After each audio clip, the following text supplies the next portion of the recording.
Hello and welcome to Sports Fan Entertainment, here to begin my 2023 NFL Draft Scouting Report series. And today we are going to begin with Alabama quarterback Bryce Young. He is considered to be the number one quarterback in this 2023 NFL draft. Is this something that I agree with? They're going to get into it today. I don't want to spoil my entire quarterback rankings yet, but I'll give a good indication in terms of what I'm feeling about Bryce Young as a prospect, give you my strengths for him, my weaknesses, give you team fits, a pro comparison, give you an overall prospect grade and conclusion on Bryce Young. We're going to begin with quarterbacks. I have Bryce Young and CJ Stroud coming out this week. We're going to go also into Will Levis, Anthony Richardson, and probably Hendon Hooker. Hooker's on the edge, but I'll give an opinion on Hooker if I don't make a full scouting report on him. And then we'll move on to probably the sole running back, could be John Robinson, and the wide receivers. And then we're going to get through as many as we can get there. I'm not going to promise I'm going to hit like every first round potential pick, but I'm going to hit a lot of them. Today, we're going to talk about Bryce Young. And by the way, of note, this is actually coming out 2 days before we get the official measurements on Bryce Young and his combine results. Okay, so keep that in mind. This scouting report is before Bryce Young and his combine results. With that said, let's get into Bryce Young. Bryce Young, quarterback out of Alabama. Now, I have him listed here at 5'11", 194 pounds. Now, I believe that when he officially measures it in 2 days, he's going to come down just a hair under 5'11", probably 5'10 and a half, maybe 5'10 and 3/4. Now, I'm going to round up. I like to round up. I'll give him a little bit of credit. But if you really want to say 5'10 and a half, you can say 5'10 and a half. I believe that's what he's going to come out. Maybe 5'10 and 3/4. We're going to find out in a couple of days. 194. Now, apparently he's pushing 200 for this combine. Look, he might measure 200 in 2 days. Well, what's his playing weight? Well, I'd say he's playing weight. I wouldn't even say 5 pounds less. I'd say maybe 10. I feel like on game day, he's probably 10 pounds less, at least when he was at Alabama. Now, by the time he gets to the NFL, I think this guy's going to continue to put on, weight and muscle. I think, especially when he gets in the NFL program, they're going to have this guy bulking up a little bit, and he definitely needs to. We're going to discuss that even further.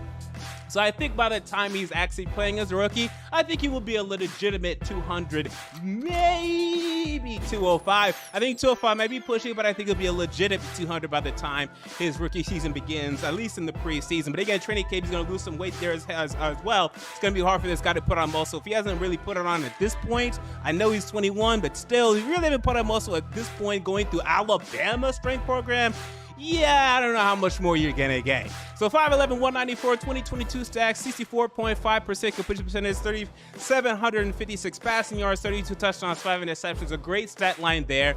And actually a touchdown from his incredible Heisman winning stat line the year before. So if you want to look up those stats, you can do so as well. I think he threw for over 40, at least 40 touchdowns that year as well. So, I mean, the guy has the stats for days, and the completion percentage, some people might think, well, this is kind of low for college. No, especially considering the talent he had around him in Alabama, which wasn't terrible, but it wasn't what he had last year. This completion percentage is fine with me. I would even argue it's pretty good. 40-yard dash time. Now, this is my opinion. This is just personally my opinion, what I see whenever I turn on the tape. I'm at a 4.61.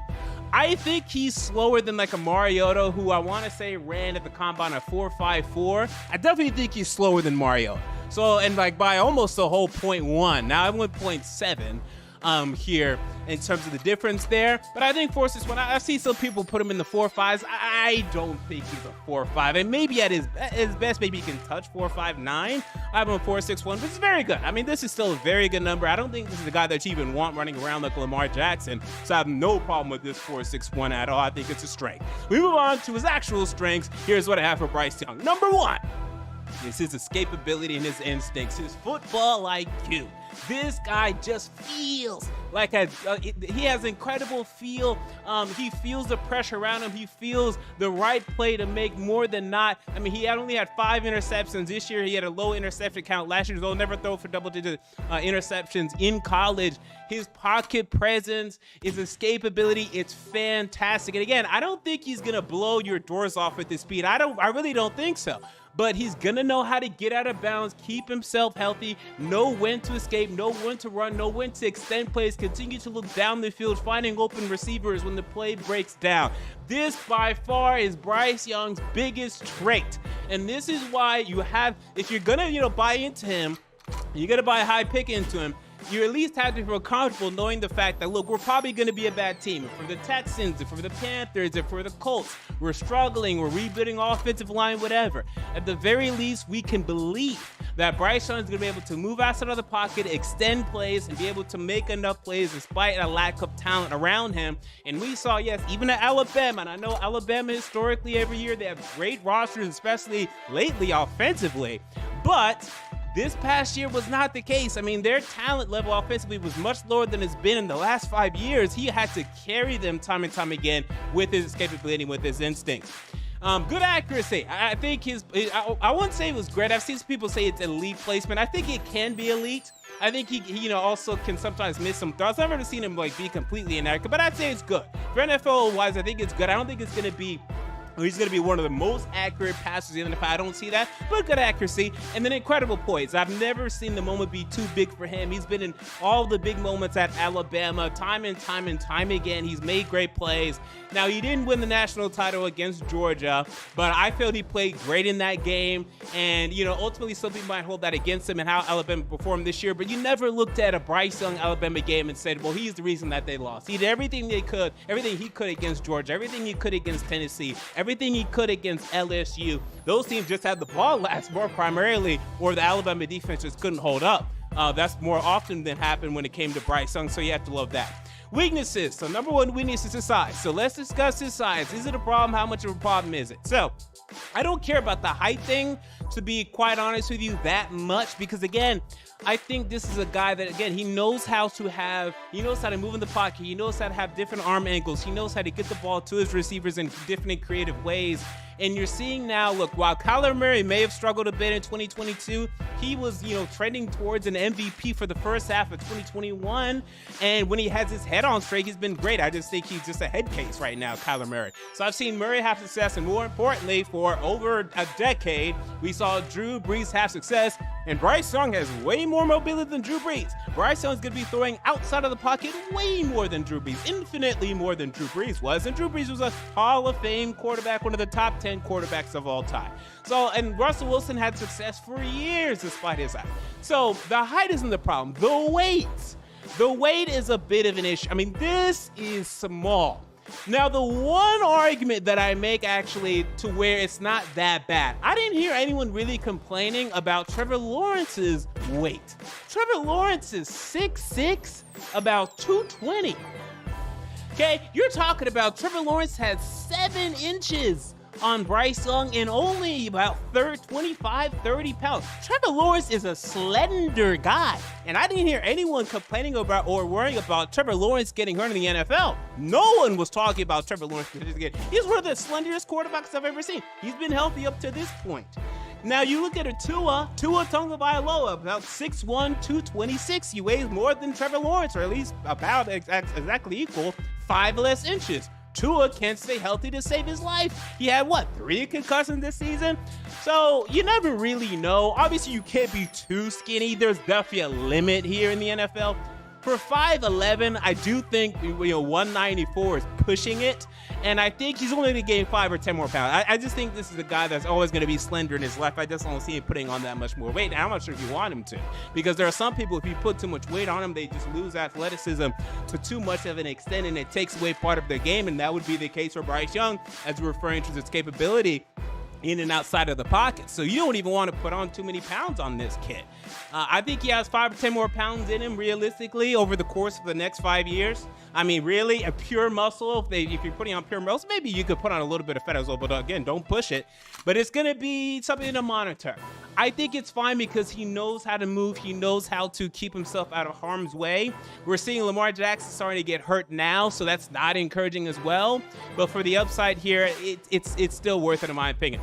He has the occasional misthrow, the occasional lack of, sticking to his mechanics and his fundamentals. You can see that breakdown from time to time. Not really under pressure, just sometimes just in routine, just out of laziness or just, just not mentally being there for that play, whatever you want to call it. The occasional misthrow. And I think he's an average NFL arm. I think of the top 4 quarterbacks, quote unquote, the people have the top 4, between Young, Stroud, Levis, and Richardson, I think he has the worst arm. I think his arm is actually worse, or less strong than CJ Stroud. And that's the closest one. Levis and Richardson, they're not even close. They win easily. I think Bryce Young has a very average NFL, which, by the way, is not, average. I'm not saying it's below average. I'm saying it's average. I'm saying there's no difference between his arm and Jared Goff. Jared Goff can make all the throws. Bryce Young can make all the throws, right? So it's not a problem. I'm just saying if you're expecting this guy to come in and just, blow you away with his arm, you're wrong. But I think Joe Burrow honestly has an average NFL arm, but he makes every single throw with good timing, anticipation, and accuracy. So it doesn't matter that Joe Burrow has an NFL arm because he knows how to use that NFL arm. So it's not a huge weakness, but it's something to keep of note. My pro comparison, it's a mixture of 2 men, Russell Wilson and Deshaun Watson. And I don't know why more people are not referencing Deshaun Watson as a comparison here. You look at their escapability, their instincts. Deshaun Watson is a guy that I doubted coming out of college. I saw too many missed throws, in big games. I just thought he didn't have it. I thought while he was able to lead Cleveland to success, I didn't see it in the NFL. Totally wrong until, he had his off the field issues. But I see a lot of Deshaun Watson in him, and just he knows how to just make these plays time and time again, big moments, showing up in big moments and continuing to do more than you ever think he would and just be that poised. I love that comparison. Then Russell Wilson, when it comes to the size and the height and the mobility and how he escapes now is able to make plays that way. Absolutely see Russell Wilson. And this is pre-Broncos Russell Wilson, by the way, in that. We move on to his best fit. So we have the Houston Texans, who are picking second currently in the 2023 NFL Draft. And this is not even because of any sort of scheme issue or any sort of rationale there, because we don't even really know what they're running yet. They're just, they just hired D'Amico Ryans. They're still figuring out themselves offensively. But if they kept the Brandon Cooks, which I'm not sure if they're going to, because Brandon Cooks, make it well known that he wants to get out of there. I think he'd be a nice fit with Brandon Cooks and then John Mechie, his former wide receiver at Alabama. He's there, John Mechie III, so he could reunite with him there, and that's something that, I think would be, something great off of the bat for them to reconnect, especially because it's going to be Mechie's rookie season effectively. Seattle Seahawks. I actually think the Seahawks would be a great fit. Is it going to happen? Absolutely not. The Seahawks, I won't say absolutely not. I doubt it. I doubt the Seahawks are willing to move up at this point. I think they're probably going to stick with Geno, I think. But you never know. They have the draft capital. If they want to move up to number 1 and take Young and say, this is our guy moving forward, it's something to look out for. I think he's a great offensive fit with them right now. Everything that they were able to do with Geno Smith last year, I think Bryce Young could come in and maybe not have 30-plus touchdowns like Geno Smith had last year, but a couple years from now, absolutely, and really make moves with Seattle with Pete Carroll and that defense. He could be a Super Bowl winning quarterback in Seattle and replicate the success they had with Russell Wilson and maybe even more. Atlanta, I think, is a good fit. They're running the ball a lot. Last year with Desmond Ridder and Marcus Mariota, I think he'd be a great fit with that offensive scheme. Now, I don't even love their scheme. I think they run too much. I think they're way too run dependent. There were so many games they couldn't even throw for 200 yards passing. I think he's an immediate upgrade over Desmond Ridder, who isn't bad, but he's an immediate upgrade. I don't think they're going to make the move, but it's a great fit. Indianapolis Colts. I don't really know what the Colts are running offensively, neither do they. They just hired Shane Steichen, the offensive coordinator from the Philadelphia Eagles, and seeing the success he had with Jalen Hurts. Come on, Bryce can have the exact same success eventually, not off the bat being an MVP candidate, but eventually with Shane Steichen. Prospect, great. All right. So overall, I do think he is a great prospect. I think he really could develop into being a consistent Pro Bowler, a possible All-Pro, top 10 at his position, which for me is a 93, which is very high. In order for you to be a 93 quarterback, look, a top 10 quarterback is a 93. Whereas for me, you'd have to be like a top 5, any other position to be a 93. So because quarterbacks are that valuable. And the example of that is like a Deshaun Watson, Lamar Jackson level quarterback. And this is Lamar Jackson now. I don't know if Bryce Young is ever going to win an MVP. I don't think he's going to be an MVP quarterback. I'm not going to go that far. I don't see him ever being better than Mahomes, better than Lawrence, better than Burrow. I don't see it. I don't think he's Joe Burrow's level. I had Burrow as a 95. I don't think he's Joe Burrow's level in terms of processing the field and making plays in the pocket. But I think he's a touch below. You're getting a Deshaun Watson level quarterback here, who at times is going to be, it should be a top 10 quarterback for most of his career. But the one thing I will say, though, is I do think you are going to have to surround him with talent relatively soon. Because there are quarterbacks with a Trevor Lawrence, for example, who, by the way, struggled his rookie season, where, you can really do your worst, or an Andrew Luck is also a great example, where you can do your worst, and they're still going to find success, right? Andrew Luck is an example of that. Peyton Manning, although he struggled his rookie season, another example of that. I think Young is not quite that. I think if you screw this up, if you really force him behind a bad offensive line and force him to have to run around and save his life, I think you might see parts of Bryce Young start to crumble. I think because this is small aspects I'm saying, you really have to, evaluating some of these great quarterbacks that were damn near flawless in college, you have to see where were the points that they really struggled, what went wrong. His game against LSU was a good example of this, which, by the way, was still a good game on tape.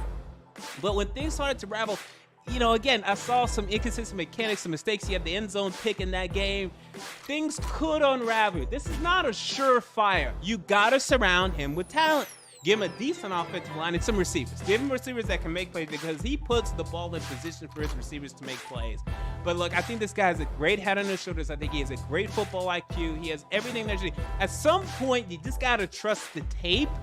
And that's what I'm going to do here. Now, the one thing I will warn you is I saw also some similarities to Baker Mayfield in terms of being a little bit undersized, but being very accurate, being able to make plays, being able to trust his receivers.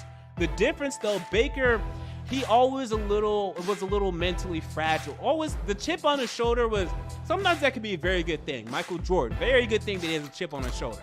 For someone like Baker, it's an insecure chip that will begin to unravel, and he's ultimately insecure. He ultimately just, his ego is a little too fragile and just insecure. I don't think that's the case with Bryce. I think he's humble. I think he's ready for success. I think he's dealt with success well. He's one of the first quarterbacks to really get paid through the NIL. He hasn't changed. He's been doing great in interviews, so I think he has a head on his shoulders, and I think he's going to be fine.